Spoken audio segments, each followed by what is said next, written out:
ನಮಸ್ಕಾರ ಸ್ನೇಹಿತರೆ, ಇವತ್ತಿನ ಈ ಸುದೀರ್ಘ ವಿಡಿಯೋದಲ್ಲಿ ನಾವು ಬ್ರಹ್ಮಾಂಡದ ಅತ್ಯಂತ ಶಕ್ತಿಶಾಲಿ ರಾತ್ರಿಯಾದ ಮಹಾಶಿವರಾತ್ರಿಯ ಬಗ್ಗೆ ಅತಿ ಹೆಚ್ಚು ಆಳವಾದ ಮತ್ತು ರಹಸ್ಯಮಯವಾದ ಮಾಹಿತಿಗಳನ್ನು ಚರ್ಚಿಸೋಣ. ಮಹಾಶಿವರಾತ್ರಿ ಅಂದರೆ ಕೇವಲ ಒಂದು ಧಾರ್ಮಿಕ ಆಚರಣೆಯಲ್ಲ, ಇದು ಪ್ರಕೃತಿ, ವಿಜ್ಞಾನ ಮತ್ತು ಆಧ್ಯಾತ್ಮಿಕತೆಯ ಅದ್ಭುತ ಸಮ್ಮಿಲನವಾಗಿದೆ.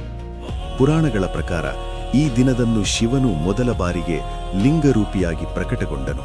ಅಂದ್ರೆ ಬ್ರಹ್ಮ ಮತ್ತು ವಿಷ್ಣುವಿನ ನಡುವೆ ಶ್ರೇಷ್ಠತೆಯ ಜಗಳ ನಡೆದಾಗ ಅದನ್ನು ಬಗೆಹರಿಸಲು ಶಿವನು ಕೋಟಿ ಸೂರ್ಯರ ಪ್ರಭೆಯುಳ್ಳ ಜ್ಯೋತಿರ್ಲಿಂಗವಾಗಿ ಅವತರಿಸಿದನು.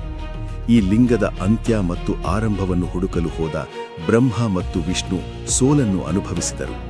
ಇದು ನಮಗೆ ಭಗವಂತನು ಅನಂತ ಮತ್ತು ಅಪ್ರಮೇಯ ಎಂಬ ಪಾಠವನ್ನು ಕಲಿಸುತ್ತದೆ.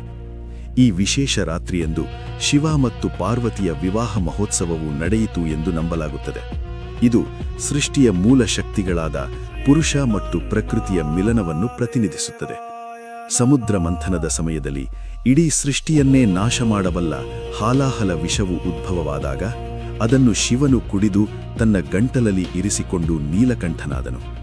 ಆ ವಿಷದ ಜ್ವಾಲೆಯಿಂದ ಶಿವನಿಗೆ ಯಾವುದೇ ತೊಂದರೆಯಾಗಬಾರದು ಎಂದು ದೇವತೆಗಳು ಮತ್ತು ಭಕ್ತರು ರಾತ್ರಿಯಿಡೀ ಎಚ್ಚರವಿದ್ದು ಶಿವನನ್ನು ಸ್ತುತಿಸಿದ್ದರಿಂದ ಮಹಾಶಿವರಾತ್ರಿಯ ಜಾಗರಣೆಯ ಸಂಪ್ರದಾಯವು ಬೆಳೆದು ಬಂದಿದೆ. ಈ ದಿನದ ವಿಜ್ಞಾನವನ್ನು ನೋಡುವುದಾದರೆ ಭೂಮಿಯ ಉತ್ತರ ಗೋಳಾರ್ಧದಲ್ಲಿ ಗ್ರಹಗಳ ಸ್ಥಿತಿಯು ವಿಶೇಷವಾಗಿ ಬದಲಾಗುತ್ತದೆ. ಇದರಿಂದಾಗಿ ಮನುಷ್ಯನ ದೇಹದಲ್ಲಿನ ನೈಸರ್ಗಿಕ ಶಕ್ತಿಯು ಕೆಳಗಿನಿಂದ ಮೇಲ್ಮುಖವಾಗಿ ಚಲಿಸುತ್ತದೆ.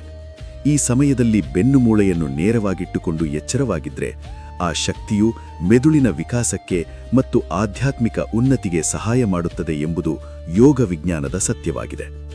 ಶಿವನಿಗೆ ಅರ್ಪಿಸುವ ಪ್ರತಿಯೊಂದು ವಸ್ತುವಿಗೂ ಒಂದೊಂದು ವಿಶೇಷ ಅರ್ಥವಿದೆ.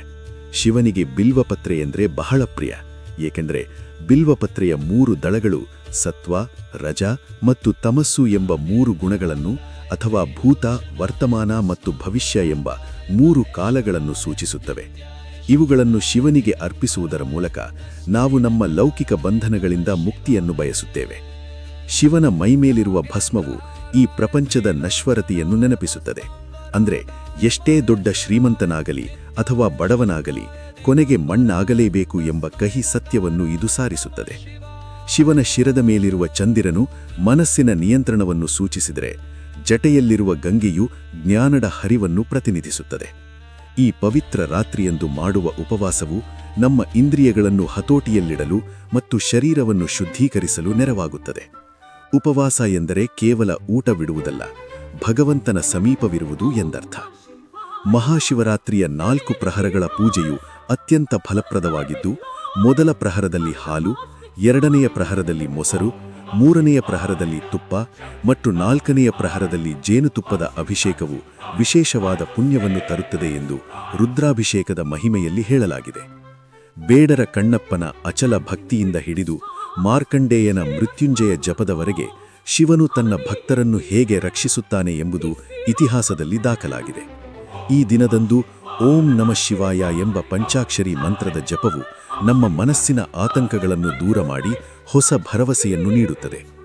ರುದ್ರಾಕ್ಷಿಯ ಧರಿಸುವಿಕೆ ಮತ್ತು ಅದರ ವೈಜ್ಞಾನಿಕ ಲಾಭಗಳು, ಧ್ಯಾನದ ಮಹತ್ವ ಮತ್ತು ಶಿವನು ಸಂಹಾರಕರ್ತನಾದರೂ ಮಂಗಳಕಾರಕನಾಗಿ ಹೇಗೆ ಲೋಕವನ್ನು ಕಾಪಾಡುತ್ತಾನೆ ಎಂಬುದು ಈ ಹಬ್ಬದ ಆಳವನ್ನು ಹೆಚ್ಚಿಸುತ್ತದೆ.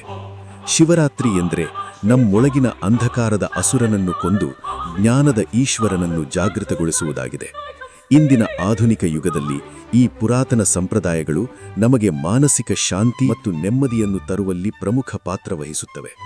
ಪ್ರತಿಯೊಬ್ಬರೂ ಈ ದಿನದ ಪವಿತ್ರತೆಯನ್ನು ಅರಿತು ಶ್ರದ್ಧೆಯಿಂದ ಆಚರಿಸುವ ಮೂಲಕ ಶಿವನ ಕೃಪೆಗೆ ಪಾತ್ರರಾಗಬಹುದು.